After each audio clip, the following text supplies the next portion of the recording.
কোরআনে আল্লাহ রাব্বুল আলামিন বলেছেন সূরা হুজুরাতে যে হে আমানুরা,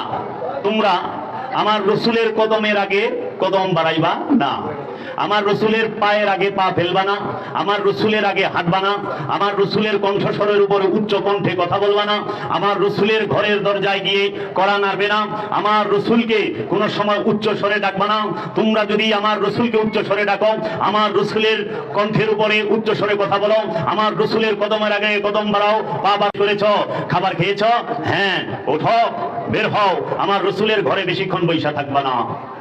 আমার রসুল শর্মিন্দা লাজুক, সে মানা করবে না, সে বলবে না চলে যাও, আমি আল্লাহর কোনো শরম লজ্জা নাই, ওঠো বের হও। আমার রসুলকে কি দিবা না, কষ্ট দিবা না। ভক্তের উচিত কি, তার গুরুকে কখনো ভক্ত পিছন দিয়ে দাঁড়াবে না, ভক্ত কখনো গুরুর সামনে উচ্চ স্বরে কথা বলবে না,